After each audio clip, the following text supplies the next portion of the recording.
안녕하세요. 선한 로열로더 쌤입니다. 자, 2022년 10월 20일 목요일 시황방송 시작하도록 하겠습니다. 자, 먼저 다우지수입니다. 자, 다우지수는 이 반등 구간에서 살포시 휴식을 취하고 있다. 자, 이 구간에서 뭐 31,000포인트까지 바로 넘어가면 좋겠지만 최근에 뭐 가파르게 빠르게 올라왔죠. 그러니 휴식을 취하는 게 자연스럽다.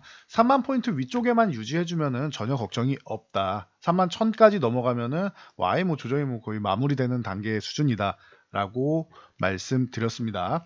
자, 이게 최근에 저점에서는 많이 올라온 것 같지만 사실적으로 이 구간에서 밀려 내려온 이 30,000포인트를 이탈한 구간은 이 영국에서 이 감세한 정책이 나왔죠. 그러면서 이제 추가적으로 이제 우려감이 나오면서 밀린 것이다. 그런데 이 감세한 정책을 1차적으로 철회, 부자 감세 먼저 철회, 그리고 최근에 완벽하게 철회를 하면서 거의 뭐 대부분을 철회했죠. 그러면서 제자리를 찾아오는 정도 수준이에요. 지금까지는 영국 감세안에 대해서 제자리 찾아온 수준이었다. 그러면 기존에 이렇게 강력하게 조정을 받고 여기서 반등 나와야 되는 타이밍에 돌바락제로 밀렸기 때문에 이 구간 정도는 회복을 해주는 게 자연스럽다. 31,000까지는. 근데 언제 회복되느냐가 관건이죠. 빠르게 회복되느냐 아니면 좀 시간이 질질 끌리느냐 차이인 겁니다. 그래서 다우지수는 지금 상황 보면 어닝 시즌에서 나쁘지 않아요. 기업들 실적이 골드만삭스도 그렇고 뭐 테슬라도 전체적으로 생각보다 양호한, 그러니까 실적 전망치가 낮아져 있기 때문에 양호하게 진행되고 있다 정도로 보시면 됩니다. 자, 그래서 이 정도까지 체크를 하시고 베이지북이 발표가 되었죠. 인플레이션 압력이 완화된다라는 그나마 조금 나은 소식 정도가 들려왔고, 그리고 경기 둔화 우려는 확산된다. 자연스러운 거죠. 금리가 점점 인상되고 자이언트 스텝이 매번 올라오니까 한 번 자이언트 스텝을 할수록 경기 둔화에 대한 우려는 확산되는 게 자연스러운 겁니다. 그리고 뭐 이 여파로 한국은행은 당분간 빅스텝을 유지한다라는 정도만 알고 가시면 될 것 같습니다. 자, 나스닥 같은 경우도 뭐 전일 휴식을 취했는데 나스닥은 이제 다우보다는 약하죠. 이제 21선 공방 정도 펼치고 있다 정도로 보시면 되고, 바닥 짚고 나스닥은 지금 모양이 어때요? 이렇게 바닥 짚고 올라와서 한 11,000에서 11,200 정도에 부딪히고 이렇게 내려왔다 올라가면 역회된 숄더 모양 가능성 뭐 매우 높게 보고 있다 정도로 생각하시면 돼요. 그래서 실제로 11,200, 12,000까지 회복해야지 아주 나이스하게 회복이 되는 건데, 지금 상황 보면 한 11,000, 11,200 정도까지만 회복해도 어느 정도는 이제 역회된 숄더는 여기서 당장 만들 수 있는 구간이고, 11,600 정도만 넘어간다라고 하면 기존에 이 저점 구간에서 넘어가는 요 하단 구간이었죠. 그렇기 때문에 아래쪽 어깨를 완성하는 구간이었기 때문에 11,600 정도도 의미를 가질 수 있다. 일단 11,200만 회복되면은 요 구간 넘어가는 건 어렵지 않으니까요. 11,200 구간을 중심으로 보시면 될 것 같습니다. 자, 중요한 건 우리나라인데 우리나라는 생각보다 약하다라고 여러분들이 항상 불만을 말씀하시죠. 근데 지난번에도 마찬가지였어요. 미국장 빠르게 올라올 때 코스피는 지난번에도 바닥에서 벅벅 기다가 뒤늦게 올라왔죠. 기억나실 겁니다. 2400 회복돼야 됩니다. 돼야 됩니다. 노래를 불렀는데 밑에서 바닥을 이중 바닥만 완성하고 가도 되는데 3중 바닥을 완성하고 벅벅 기면서 천천히 올라왔습니다. 기억나실 겁니다. 자, 이번에도 코스피는 그렇게까지 뭐 미증시 한 이 정도 올라와 있는데 강하지 못한 모습을 보이고 있다. 그래서 실망스럽다라고 하실 수 있는데 괜찮습니다. 일단은 이 하락 추세 밴드 안쪽으로 들어온 것만 해도 1차적인 목적은 달성했다. 2차적인 목적은 이 하락 밴드 돌파하면서 2,400까지 넘어가는 거. 일단은 2,300을 돌파하면 뭐 어떻게 된다? 하락 추세 밴드는 넘어가게 된다. 하락 추세 밴드 넘어가고 2,400 회복까지 되면은 이제 저점은 확실하게 인식하게 된 거예요. 그리고 이 구간에서 2,400까지 넘어가면은 2,300 아래서는 조정이 마무리되고 올라가려고 준비하는 게 2,300. 그리고 2,400을 넘어가면은 조정이 확실히 끝나고 위쪽으로 올라가는 구간인데, 이 구간에서는 2,550에서 멈추고 박스권 그리면은 불안한 것이고, 2,550을 올해말에서 내년 초까지 넘어간다라고 하면, 이렇게 위에서 박스권을 그린다라고 하면은 아주 나이스한 결과다. 의미가 다르다고 했어요. 자, 2,550에서 맞고 박스권 그리면 위든 아래든 방향성이 안 나온 거예요. 이거는 방향성 위든 아래든 안 나온 거다. 그런데 2,550만 넘어서 이 위만 유지해줘서 박스권을 그린다라고 하면 뭐 더 올라가면 좋겠지만요. 여기서 쉰다라고 하면은 그거는 위쪽 방향으로 가기 위해서 이런 모양이 나오는 거죠. 이런 모양이 되는 거니까 흐름이 좋아지는 흐름이다라고 보시면 될 것 같아요. 그래서 관건은 연말에서 내년 초까지 이 2550을 넘어갈 수 있느냐가 중기적인 관점이 될 것 같고, 단기적으로는 2300이 1차, 2400이 2차. 우선적으로는 이제 이 하단선 안으로 들어왔는데, 이 하단선 이 상단선까지 넘어가서 2400 회복하는 게 다음 목표, 그리고 2400까지 회복하면 아주 나이스한 것, 이렇게 생각하시면 됩니다. 자, 수급 동향 같은 경우는 최근에 그렇게 썩 좋지 못했죠. 뭐 중국에서 이제 폴란드가 이제 우리나라에 사절단을 보내서 이제 방산 수출하는 거를 지켜보고 이제 서로 박수 치고 악수하고 하려고 했는데, 불편하다라고 말씀드렸습니다. 우리나라에서 방산 수출하는 것. 중국에서 영공을 통과하는 것을 거부했다라고 말씀드렸습니다. 그래서 폴란드 사절단이 못 왔죠. 그래도 서명할 건 다 하고 있습니다. 그래서 우려감이 좀 나왔었는데, 오늘 보면 수급 동향 자체는 그렇게 뭐 크게 뭐 문제되지는 않는데, 여기에 이제 북한이 포격을 하고 레고랜드 사태가 있었죠. 그래서 레고랜드 때문에 이제 채권이 워낙 흔들리다 보니까 채한 펀드를, 채권 한장 펀드를 해서 1조 6천억을 긴급하게 투입하기로 결정을 했습니다. 그래서 일단락 지을 가능성이 높지 않느냐라고 얘기를 하고 있다. 그런 거에 비하면은 생각보다 수급은 아주 나쁘지는 않다. 최근에 수급이 좀 썩 좋지 않아서 제가 갭상승이 나와도 못 올라갈 것 같습니다, 다시 밀려 내려와도 놀랄 필요 없습니다 말씀을 드렸었는데, 뭐 어제가 그렇게 될 가능성이 높다라고 이미 그 주초에 말씀을 드렸죠. 그런데 뭐 괜찮은 것 같습니다. 이 정도면은 그래도 발빠르게 좀 움직이고는 있어요. 참고하시고요.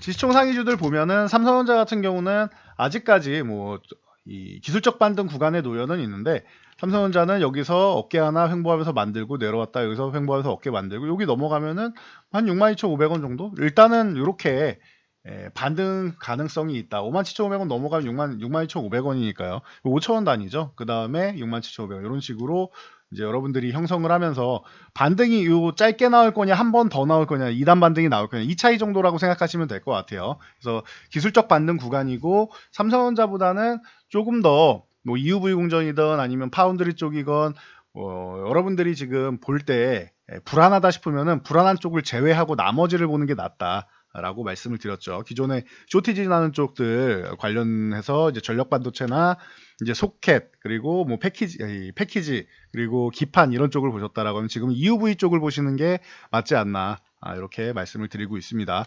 최근에 다들 너무 싸게 내려와 있기 때문에 억울하다 싶을 정도로 실제로 있어야 되는 가격의 한 거의 뭐 절반까지 내려온 종목들이 많아요. 그러다 보니까 이게 선조정을 받았는데 여기 금리 인상을 강하게 진행하면서 추가 하락이 나와서 좀 억울하게 많이 밀려있는 종목들이 많다. 그런 종목들을 여러분들이 담으셔야 됩니다. 정말 억울한 종목들입니다. 담으시면 됩니다. 그런 종목들은. 그쪽으로 삼성전자를 잠시 이동해서 단기적으로 이제 수익을 좀 올리시고 나서 추후에 삼성전자로 다시 돌아오시는 방향이 더 유리할 수 있다는 것도 참고하시면 될 것 같습니다. 자, 그리고 LG에너지솔루션 같은 경우는 50만원 구간에서 뭐 크게 밀리지 않고 잘 버텨주고 있습니다. 양호한 흐름이다.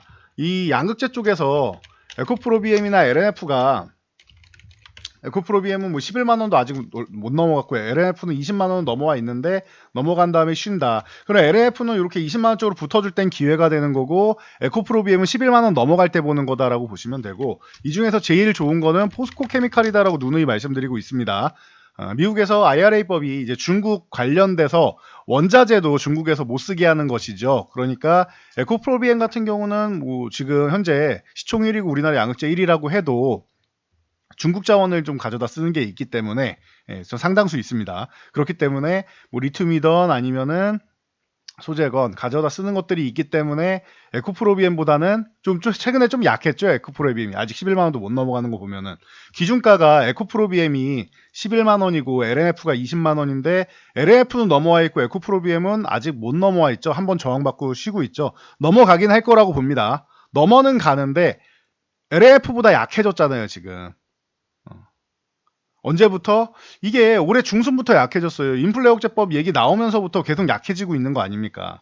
그리고 그에 반해 포스코 케미칼은 굉장히 짱짱하죠. 왜 그렇다? GM, 포드, 다 포스코케미칼의 손을 잡고 있다. 왜? 미국에서는 중국하고 엮이지 않는 게 중요한데 아르헨티나 리튬호수 쪽 기존부터 말씀드렸죠. 그래서 포스코케미칼 같은 경우가 2025년은 본인들이 양극재도 1위 올라가고 음극재도 1위 올라가겠다라고 강한 포부를 펼치고 있는데, 그래서 올해는 양극재 말씀드릴 때 포스코케미칼 제일 먼저 말씀드렸죠. 11만 원 아래서부터 14만 원까지 말씀드렸는데 다 너무 빠르게 올라갔고 저도 좀 어안이 벙벙했는데, 이때 전쟁이 막 진행되고 있을 때라 한창일 때라 이렇게 빨리 올라갈 줄은 몰랐는데 생각보다 더 빨리 올라갔죠. 그리고 나서 11만 원 다시 회복될 때도 좋은 모습 보이고 있고, 지금도 주가 복원력이 굉장히 좋고 더 좋은 이유는 이런 아르헨티나 리튬호수 관련 이슈가 있다라고 보시면 될 것 같고, 그래서 좀 더 안정적으로 미국 기업이랑 거래를 할 수 있다. 그래서 웰크로단텍 같은 경우가 이 리튬호수랑 엮여가지고 좀 얘기가 나올 수 있어요. 이 부분 참고하시면 된다라고 모두 말씀을 드렸었는데, 이 부분 같이 한번 보시면 될 것 같고요. 포스코케미칼을 놓쳤다라고 하면은 웰크로단텍이 조정받는 구간에서만, 이 종목은 한 번씩 이렇게 탁 튀어오르고 그냥 쉬어요. 한 번 튀어오르고 쉰단 말이에요. 그렇기 때문에 조정받는 구간에서만 사는 거다 정도로 보시면 될 것 같고요. 전체적으로 말씀드렸는데 포스코케미칼이 강한 거지 다른 종목들도 약한 건 아닙니다. 양호하다. 그리고 더 올라올 거다라는 거는 당연한 거다라고 생각하시면 돼요. 다들 수혜는 받아요. 수혜 받는데 가장 안전한 쪽이 포스코케미칼이었을 뿐이다 정도로 정리하시면 되고요. 오늘은 오랜만에 원전 쪽에서 이슈가 들어왔으니 한번 체크해 보도록 하겠습니다. 자, 두산에너빌리티가 이 13,000원 구간, 이 구간에서 이제 지지력을 받고 15,000원 구간을 넘어가 줘야 되는데, 일단 21선 구간을 이제 도전하고 있습니다. 자, 한수원에서 이제 한 2주 정도밖에 안 남았다라고 합니다. 폴란드 신규 원전, 우리가 계속 기다렸던 부분이죠. 이 건설 사업 의향서 LOI에 서명할 예정이다라고 합니다.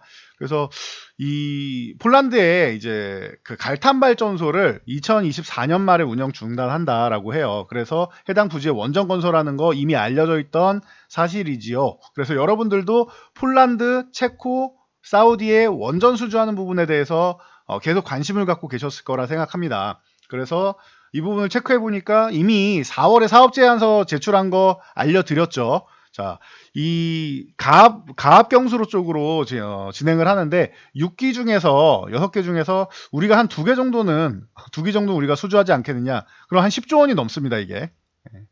6기가에서 9기가와트 규모 정도인데 이게 10조 원이 넘을 예정이다라고 하면은 여러분들 이거 참고하시면 될 것 같고, 지금 경쟁 중인 거는 한미 프랑스예요. 한수원하고 미국의 웨스팅하우스하고 프랑스 전력공사하고 3파전이다. 이것도 뭐 기존부터 계속 말씀드렸는데 오랜만이니까 다시 한번 말씀드려야 될 것 같아요. 미국, 프랑스, 한국입니다. 이 중에서 이제 미국하고 프랑스는 워낙 뭐 원전으로 전통적으로 강한 나라들이고, 그리고 한국 같은 경우는 사실 신입생이라고 보면 돼요. 아랍에미리트 수주한 거 외에는 우리나라는 없다시피 한 거 아닙니까? 그렇기 때문에 만약 이번에 최소 2기 이상을 수주를 받는다라고 하면은 굉장히 좀 의미가 있다. 40조 이상 규모인데 그 중에 한 10조 이상만 돼도 이게 어딥니까? 그리고 폴란드 같은 경우는 지금 우리랑 방산 쪽으로 좀 전에도 말씀드렸죠. 사절단 오려고 했는데 중국에서 막아서 못 왔다. 본인들 항공 쪽으로 본인들 하늘 이용하지 말라고 하는데 어떻게 갑니까? 우회하기에는 이제 스케줄이나 여러 가지가 맞지 않으니까. 그리고 러시아 쪽 관련해서도 그 경로로 가지 않으면은 불안불안한 거죠, 폴란드 입장에서는. 그러니까 사절단은 취소가 되었는데 그럴 정도로 폴란드랑 우리랑 지금 방산 쪽부터 시작해서 가까워지고 있다. 그래서 만약에 원전까지도 수주를 받게 된다라고 하면은 지금 이 상황은 거의 제2의 형제 나라 수준이 되는 거죠. 이 정도로 보시면 될 것 같다. 이 원전 쪽이 메리트가 점점 올라가고 있는 게 EU 텍소노미에서 LNG를 포함해 버렸기 때문에 이제 뭐 전쟁도 나고 LNG도 포함하고 가격이 계속 인상되고 있습니다. 그러다 보니까 원전 매력이 올라가요. 원전도 완벽하게 친환경이라고 할 수 있지만 친환경 비슷한 거다 정도로 얘기 판단을 내려버렸죠. 그러니까 이 원전 매력도가 계속 올라가는 거예요. 가성비가 좋다 뭐 이렇게 하면서 완벽한 친환경은 아니다. 근데 친환경 비스무리한 건 된다 정도. 이렇게 보시면 되고요. 이 정도에서 이제 폴란드 중심으로 해서 먼저 얘기가 나오는데 잘 됐으면 좋겠습니다. 아직 뭐 뭐 시장에서 얘기는 나오고 있지만 아직 뭐 서명이 된 건 아니니까 서명될 때까지 방심할 수는 없고요. 자, 그래서 원전 관련주들 좀 움직일 수 있다라는 거 체크하시고, 이 뭐 사우디 같은 경우도 우리가 미국이 참여하지 않았는데 만약에 우리가 수주를 하더라도 이게 우리나라 원자료 원천 기술이 미국 겁니다. 그러다 보니까 미국의 사전 동의가 필요해서 사우디 들어갈 때는 좀 이제 협력을 좀 해야 되고 미리 협력을 해야 되고, 체코 같은 경우에는 한두 개 정도 이렇게 수주하는 부분 8조 원 규모인데 이거는 우리가 직접 들어가기는 사실 좀 쉽지는 않을 것 같아요. 그래서 미국하고 협력해서 들어가는 방향이 낫지 않나 싶고요. 그러면은 폴란드는 우리가 단독으로 해야 우리 기술력으로 무언가를 할 수 있는 거니까 경험이 중요하지 않겠습니까? 폴란드는 단독 소주가 제일 우리 입장에서는 제일 좋은 거고, 체코는 미국하고 협력 관계로 들어가도 사실 미국하고 협력하면 거의 하청업체 수준으로 들어가는 거다라고 볼 가능성이 높습니다. 미국에서 지금 말하는 것 자체가 그 정도 수준으로 우리나라를 보고 있기 때문에 체코랑 하면 그래도 수주를 같이 받게 되는 거니까 경험은 쌓을 수 있다. 근데 뭐 핵심은 미국이 담당할 테니까 그 정도면은 나쁘지 않은 정도라 보셔야 될 것 같고, 사우디 쪽에는 이번에 폴란드에서 수주를 받으면은 사우디 참여한 부분도 우리나라에 좀 긍정적으로 이제 작용할 수 있다 정도 보시면 될 것 같아요. 자, 그래서 지금 관련주들 관련주들 보셔야겠죠. 요 G2 파워부터 시작해가지고 G2 파워가 어마어마하게 내려왔죠. 이거 2만 원에서 지금 5천 원대를 내려온 거예요. 지금 이렇게, 그죠? 5천 원대를 내려온 겁니다. 그러면은 4분의 1 토막, 거의 4분의 1 토막이 난 거예요. 그런 상황에서 이제 슬그머니 이제 상한가 한번 올라오면서 7,000원 회복했습니다. 이거 7,000원만 유지되면은 양호한 흐름은 나올 수 있다 정도로 보시고요. G2 파워 그리고 기존부터 대장이었던 한신기계, 이런 종목들이 뭐 가장 강하게 치고 올라오기 시작하죠. 21선 뭐 한 번에 올라오고 61선까지 타고 올라오는데 이거는 8,500원 회복해줘야 돼. 8,500원 회복 못하면 한번 정리했다가 쉬는 구간에 재매수하는 게 맞습니다. 그래서 이런 식으로 보시면 되고요. 자, 그리고 뭐 종목은 너무 많죠. 뭐 서전기전도 있고, 뭐 일진파워도 있고, 뭐 많은 종목들, 보성파워텍, BHI 뭐 많습니다. 그러니까 이 종목들은 전체적으로 보시면서 이제 이렇게 구분하시면 좋을 것 같아요. G2파워나 한신기계처럼 이렇게 강하게 치고 올라온 그룹도 있죠. 강하게 양봉 그리고 강하게 치고 올라온 그룹들은 저항선을 보세요. 이 구간 돌파 못하면 한번 정리하고 재매수 구간을 보겠다라고 보시면 되고요. 강한 종목들은 대신 재매수할 때도 이 강한 종목들 보시면 될 것 같아요. 자, 그리고 방금 보여드린 이런 뭐 서전기전이라던가 뭐 아니면 일진파워라던가 뭐 8%가 약한 건 아닌데 다른 종목들이 워낙 세다 보니까요. 윗꼬리도 많이 달았고, 아니면 우진이라던가 이런 종목들은 지금 아래쪽에 있죠. 그럼 21선 유지하면은 그냥 보유한다 생각하고 조금 기다리는, 이게 후발주 개념이 될 수 있어요. 우진하고 일진파워 이런 게 이 G2 파워랑 한신기가 먼저 선발대로 가고 좀 먼저 강했죠. 그러면은 얘네가 쉴 때 수급이 이쪽으로 돌 수 있단 말이에요. 후발주 쪽으로 해서 순환되는 쪽을 노릴 수 있다라는 것을 참고하시면 될 것 같습니다. 그래서 원전 관련주들 이렇게 장대 양봉 나온 종목은 저항을 보시고, 그리고 약간의 양봉이 나온 종목들 혹은 윗꼬리 길게 달린 종목들은 그냥 지지선 유지하면 그냥 보유한다라고 생각하시면 마음이 좀 편할 수 있습니다. 자, 그리고 네온테크를 비롯해서 이 UAM 관련주들, 드론 배송 관련주들, 지금 뭐 우리나라 실정에는 이제 드론 배달 서비스가 좀 맞지 않는다라는 얘기가 많은데 규제도 많고요. 그런데 가평에서 시범 서비스를 운영하고 있다라는 부분. 뭐 캠핑장이나 유원지 같은 데는 드론 서비스하면 아주 좋겠죠. 여러분들 서울에서도 아무리 이렇게 빽빽하게 들어서 있다고 해도 저기 그 한강 같은 곳에 짜장면 한두 그릇 배달하기 어렵지 않습니까? 뭐 이런 게 된다라고 하면은 좀 여러분들이 좀 이제 좀 편안하게 좀 받을 수 있지 않나, 이런 부분도 고민해 볼 수가 있는데 일단은 잘 운영되기를 기대해 보겠습니다. 그래서 드론 배달 서비스 그리고 UAM 이쪽으로 해서 국토부에서 또 강력하게 드라이브를 걸고 있기 때문에, 그렇다라고 하는 네온테크 그리고 이런 뭐 캔코아 에어로스페이스, 기존부터 뭐 계속 나왔던 종목들 다 보시면 돼요. 파이버 프로나 베셀 같은 종목들, 이런 종목들 다 같이 보시면 됩니다. 제이시언 시스템도 있고 많죠 종목들은. 그래서 이런 쪽, 오늘은 이제 핵심 쪽으로 보는 게 이 원전 쪽이 가장 뭐 핵심이 됐고, 원전 쪽으로 이제 쏠리다 보니까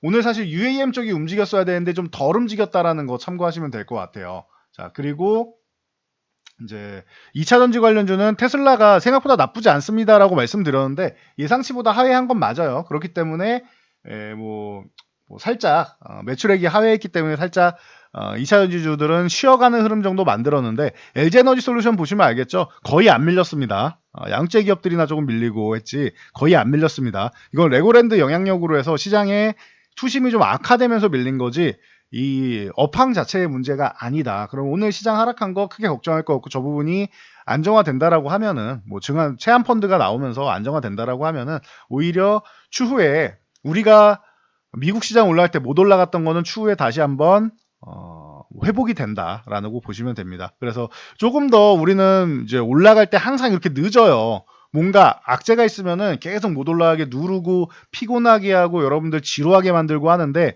너무 현혹되지 마시고 약간의 마음을 조금만 더 여유롭게 보시면 될 것 같아요. 미국이 올라가면 우리는 항상 한 템포 늦게 시작했어라는 것을 인정하고 알고 그리고 한 발만 물러서서 보시면 좋을 것 같아요. 지금 마음이 급해지는 시기가 맞습니다. 그런데 이런 시기일수록 여러분들이 조금만 한 걸음만 뒤로 물러서서 보시면 그러면은 또 시장이 잘 볼 수 있다라는 거 말씀드리고 오늘 마치도록 하겠습니다.